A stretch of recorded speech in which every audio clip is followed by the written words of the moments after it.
ओम जय शिवधाराय नमः। ओम जय शिवधाराय नमः। है मंत्र प्यारा प्यारा। ओम जय शिवधाराय नमः। है श्वासों की सरगम। जय जय शिवधारा, जय जय शिवधारा। इंसान की सोच बनती है वातावरण से, घर के माहौल से, घर के संस्कारों से, और संगति का प्रभाव भी बहुत है। किस प्रकार के लोगों के साथ उठना बैठना है, फिर आहार का, खान पान का भी मन पर प्रभाव गहरा है। जैसा होगा पानी वैसी बनेगी वाणी, जैसा होगा अन्न वैसा बनेगा मन। और प्रैक्टिकली इन पर काम किया गया है, ये केवल बोलने की बातें नहीं हैं। फिर क्षेत्र क्षेत्र की अपनी बातें हैं, धरती धरती का अपना प्रभाव है। हम लोग किसी तीर्थ पर चलते हैं, हरिद्वार में चलते हैं, ऋषिकेश चलते हैं, मन में एक अलग ही आनंद अनुभूति होने लगती है। बद्री विशाल के दर्शन पाते हैं, रामेश्वरम भगवान के दर्शन पाते हैं, द्वारकाधीश के जब दर्शन सौभाग्य से प्राप्त होते हैं, जगन्नाथ भगवान की जब कृपा होती है, अमरनाथ की भगवान की जब कृपा होती है, किसी भी ज्योतिर्लिंग पर चलते हैं, किसी भी शक्तिपीठ का दर्शन हो जाता है, किसी पवित्र नदी पर स्नान करने, कंठे पर ध्यान करने का जब अवसर मिलता है, तो अनुभूतियां अलग होने लगती हैं। तो प्रभाव इन सब का हमारे मन पर, हमारी सोच पर है। और जैसी होगी सोच वैसे करेंगे हम लोग कर्म, जैसे करेंगे कर्म वैसे मिलेगा फल, वैसा बनेगा भविष्य। एक शब्द में कोई कहे तो हमारी जैसी होगी आदतें वैसा बनेगा भविष्य। किसी को क्यों हम जन्म पत्र दिखाएं कि हमारा भविष्य कैसे होने वाला है। जैसी आदतें हैं, देने का स्वभाव है, हाथ सदैव ऊपर रहता है, तो हम लोग कभी खोटेंगे नहीं। लेने का स्वभाव है, कभी भरेंगे नहीं। आज कोई दुखा रहा है, किसी को समझता नहीं, वो हमें कष्ट दे रहा है, जानकर या अनजाने में, तो पिछले जन्म में हमने उनको दुखाया होगा। अभी हम जिसको दुखा रहे हैं, आने वाले समय या आने वाले जन्म में वो ही आके दुखाएगा। कहते हैं जिस बाप को बेटा रुलाता है, पिछले जन्म का ये बाप ही है उसका, जिसको वो रुला के आया था, आज बेटा बन के बदला लेने आया है। जिसकी बेटी जिस माँ को रुला रही है, दुखा रही है, पिछले जन्म में वो उसकी माँ थी जो बदला लेने के लिए आई है। पिछले जन्म में हमने उनको दुखाया होगा, वो बदला लेने आई है। आज कोई पैसा हमारा खा गया है, लौटा नहीं रहा है, पिछले जन्म में हमने उनका लौटाया होगा, या आने वाले जन्म में उसको देना ही पड़ेगा। तो है कर्म का ही फल। हम लोग या तो प्रभाव में जीते हैं, या अभाव में, या अपने स्वभाव से जीते हैं। स्वभाव अच्छा तो मतलब सब अच्छा, मतलब आदतें अच्छी। तो बहुत लोग किसी के प्रभाव में आ जाते हैं, डर जाते हैं, या एक्टर्स हो, क्रिकेटर्स हो, नेता हो, अभिनेता हो, इनके प्रभाव में आ जाते हैं, वैसा बनने की कोशिश करते हैं। लेकिन कुछ कुछ अच्छे होते हैं। लड़के अपने बाप के जैसे बनना चाहते हैं, लड़कियां अपनी माँ के जैसे बनना चाहती हैं, शिष्य अपने गुरु की भांति साधना में आगे बढ़ना चाहते हैं। ये अच्छा है।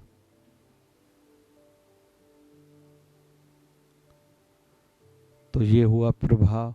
फिर बहुत लोग अभाव के कारण धर्म तक को छोड़ देते हैं, घर को छोड़ देते हैं, समाज को छोड़ देते हैं, राष्ट्र को भुला बैठते हैं। ये नहीं करना चाहिए। निज जो मूल हमारा धर्म है, स्वभाव है, उसको बनाए रखें। कुछ भी हो जाए, भले रोटी खाने को न मिले, धर्म को नहीं छोड़ेंगे, सत्य को नहीं छोड़ेंगे, राष्ट्र को नहीं भूलेंगे, अपने घर वालों को कभी भी भुला नहीं पाएंगे, भले कैसा भी जीवन हो, अभाव कितना भी हो, कोई हमारे साथ कैसा भी व्यवहार करे, लेकिन हम उनके साथ अच्छा ही करने वाले हैं। स्वभाव अच्छा हो, ऐसा हो। तो निवेदन चल रहा है, हमारा जो जीवन है, हमारे मन पर इन चीज़ों का प्रभाव है, स्थान का। गलतियां कईयों ने करी है। जब धरती अच्छी नहीं होती, बहुत से संत कहीं बहुत देर तक बैठ जाते हैं, कभी कभी नहीं ठहरते, ये धरती अनुकूल नहीं है। भक्ति में भी बढ़ना है, किसी मंदिर, किसी मठ, किसी आश्रम, किसी शिवालय, किसी देवालय में जाके साधना करें, गौशाला में साधना करें, पीपल के वृक्ष के नीचे साधना करें, तुलसी माता के नज़दीक बैठ के साधना करें, गुरुवर के सामने बैठ के आंखें खोल के दर्शन करते हुए, थोड़ी देर आंखें बंद करके गुरुवर के अंदर में दर्शन करते हुए, ध्यान लगाते हुए साधना करें, मन जल्दी लगेगा। होटल में कोई जाएगा तो मन की शांति कैसे बढ़ेगी? होटल की रोटी खाएगा, मन तो विचलित ही होगा। वहाँ स्वार्थ की बातें हैं। रोटी जो बना रहा है मन में स्वार्थ है, तो खाने वाले के मन पर भी सुबह उसका प्रभाव पड़ेगा कि वो स्वार्थी बनेगा।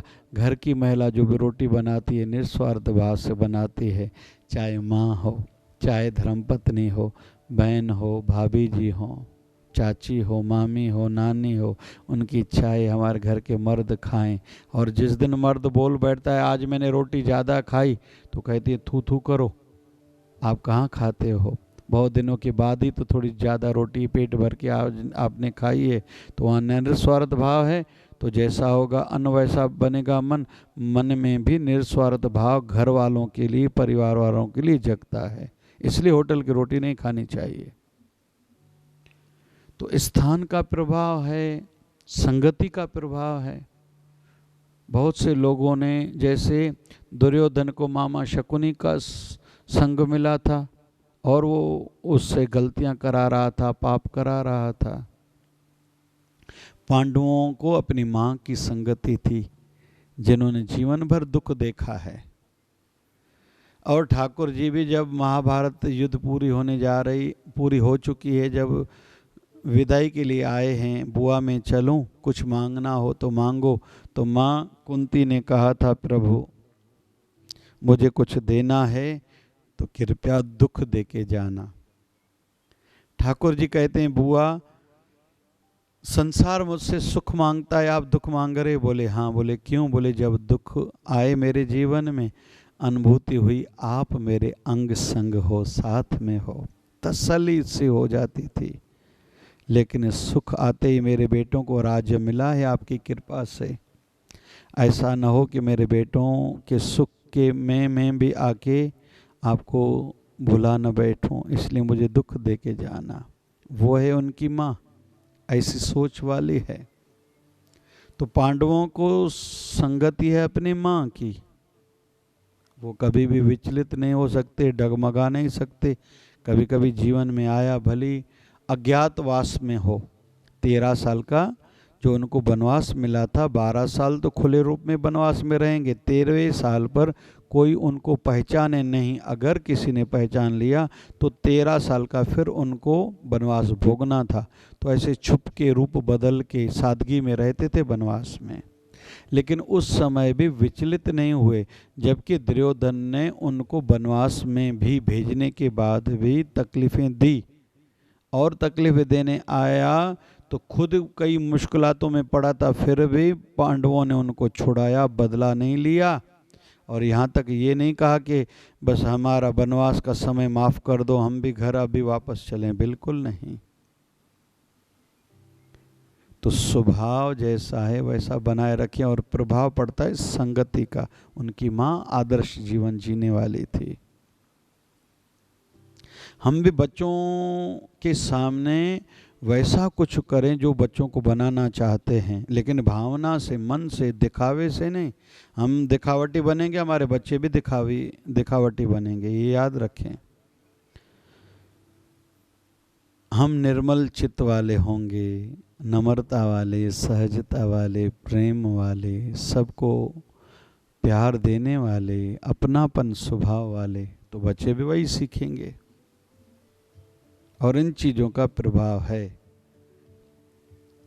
संगति का भी, अनाज का भी प्रभाव है।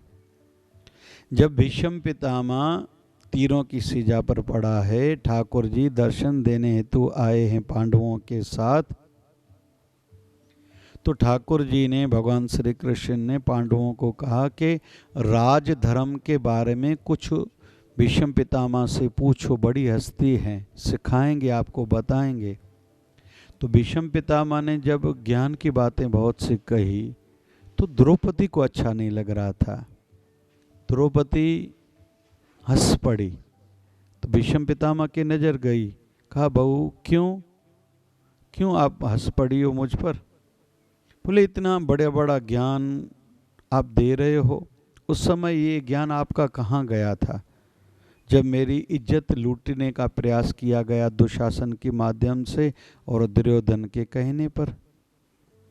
भीष्म पितामह ने कहा कि तब मैंने कौरवों का अन्न खाया था। बोले अभी क्या हुआ? बोले तीर जितने चुभे हैं उनके अनाज से जो खून बना था वो खून बह गया, अभी मैं शुद्ध हो गया, उनका प्रभाव खत्म हो गया, इसलिए मैं ज्ञान दे पा रहा हूँ। तो अनाज का प्रभाव है, स्थान का भी है, संगति का भी है, पानी का भी है। एक बार कहते हैं स्वामी रामकृष्ण परमहंस को प्यास लगी, कहीं गए हुए थे, किसी को कहा कि भैया मुझे पानी का गिलास भर के तो देना। उसने भर के दिया और ऐसे देखा कि गिलास भरा हुआ है, दिया, संतों ने नहीं लिया। तो स्वामी रामकृष्ण परमहंस से वो व्यक्ति पूछता है, क्यों महाराज जी, आपको तो प्यास लगी थी, पानी क्यों नहीं लिया? तो स्वामी रामकृष्ण परमहंस ने कहा, तूने उस पानी को देखा, दृष्टि डाली, वो वाइब्रेशन उसमें गए। मुझे मरना पसंद है लेकिन आपके हाथ का पानी पीना पसंद नहीं है। पानी का प्रभाव है, ये याद रखें। बाबा नानक की तीसरी पातशाही गुरु अमरदास जी, कोई व्यक्ति था, गुरबाणी पढ़ रहा था, पानी मांगा तो पानी का गिलास भर के दिया, उसने पानी पिया। गुरु रामदास जी जब अभी संत नहीं बने हैं, अभी संत शरण में आए नहीं हैं, उनसे पूछा कि आपने गुरु धारण करा है? बोले नहीं। बोले गुरु करना क्या होता है? तो उस व्यक्ति ने, गुरु का भक्त था, अंदर उंगलियां मार के उल्टी करके वो पानी निकाल दिया। तो गुरु अमरदास ने कहा, क्यों भैया आपने ऐसा क्यों किया? बोले जो निगुरा है, जिसने अभी तक गुरु धारण नहीं करा है, उसके हाथ का पानी पीना मुझे स्वीकार नहीं है, मरना स्वीकार है भले, क्योंकि जो निगुरा है उसके हाथ से क्या पानी पीना। वैसे वाइब्रेशंस, वैसा प्रभाव मेरे मन पर पड़ेगा ही। हम सब ये याद रखें, इन चीज़ों का फर्क है। क्यों बहुत से संत कहीं निकलते हैं तो उनके शिष्य साथ में रहने वाले आसन भी लेके चलते हैं। इस दृष्टि से मना की जाती है पिक्चर पर न जाओ, क्योंकि पिक्चर पर, उसी सीट पर आपसे पहले कई लोग बैठ चुके हैं, उनका कहीं तो वाइब्रेशन प्रभाव आपके मन पर है। इस दृष्टि से कहा जाता है। और बहुत से साधुगण कभी भी नंगे पांव नहीं चलते, क्योंकि धरती का भी प्रभाव आता है। और इसलिए कहा जाता है किसी का भी पहना हुआ कपड़ा न पहनना चाहिए, उसकी सोच के प्रभाव आपके मन पर पड़ सकते हैं। किसी के भी घर का नहीं खाना चाहिए। कोई गुजर जाए तो 12वीं तक उसके घर का खाना में नहीं खाना चाहिए, पानी तक नहीं पीना चाहिए, भले कितना क्लोज रिलेटिव क्यों ना हो, अपने ब्लड रिलेटिव को छोड़ के। किसी के घर में किसी बच्चे का जन्म है, 11 दिन उस घर का भी पानी न पिए, कुछ खाएं नहीं। इन चीजों का प्रभाव अपने मन पर पड़ता है। और जितना हम लोग जागृत होके सावधानी से जीवन जिएंगे, कुछ भी हमारा अहित तो होगा ही नहीं। अहित होता है हमारी गलतियों के कारण। हम जितना खुद को बचाएंगे, संभालेंगे, उतना ही सहजता से अच्छा जीवन, आनंदमय जीवन जी सकेंगे। अच्छे स्थानों पर जाएं, मंदिर में जाके साधना करें, मठ में जाके, गौशाला में जाके, किसी तीर्थ स्थान पे, किसी पवित्र नदी के कंठे पे, कभी किसी पवित्र नदी में अंदर बैठ के माँ गंगा में जाने का जब सुअवसर मिले तो, यमुना महारानी का, नर्मदा मैया का, गोदावरी मैया का, ताप्ती मैया का दर्शन हो, उसमें बैठ के स्नान करते हुए जप करें, उसका प्रभाव एक अलग है। बहुत से लोग घर में गंगा जल रखते हैं घर के मंदिर में, और रखना चाहिए। वास्तु दोष से रक्षा होती है, जिसके कारण जो आने वाले दुष्परिणाम होते हैं उससे रक्षा होती है। घर की जो नॉर्थ वाली, उत्तर वाली दीवार, उसका ध्यान रखें, ये धन की दीवार है। अलमारी उसी साइड में हो, अलमारी का दरवाजा भी उत्तर की साइड खुलना चाहिए, इससे फर्क पड़ता है। ये वहम नहीं है, अंधविश्वास नहीं है। जहां जहां जिस देवता का वास है फर्क तो पड़ता है। ईस्ट की दीवार रहती सूर्य नारायण की, वहां तांबे का, घर के अंदर हॉल में तांबे का सूर्य लगाओ, घर का वास्तु शक्तिशाली बना रहेगा। इन चीज़ों का फर्क पड़ता है। बेटे और माँ की नहीं बनती तो आजकल मिलते गौ माता का फोटो, जहाँ बछड़ा उसका दूध पी रहा है, वो फोटो लगाओ उसके कमरे में, माँ बेटे का प्रेम बढ़ जाएगा। पति पत्नी की नहीं बनती तो राधा कृष्ण का फोटो बेडरूम में नॉर्थ वाली दीवार पर लगाएं, प्यार प्रेम बढ़ेगा। किसी कन्या की मंगनी शादी नहीं हो रही है तो जिस फोटो में माँ सीता स्वयंवर के समय भगवान श्री राम को माला पहना रही है, वो फोटो उनके रूम में लगा दो, प्रभाव पड़ता है। बेडरूम में कभी बैठ के रोटी नहीं खानी चाहिए। जो लोग शराब पीते हैं बिल्कुल नहीं पीना चाहिए। शराबियों को फिर डरने, मौत की डर सताने लगती है कि मैं मर जाऊंगा, मरने वाला हूँ।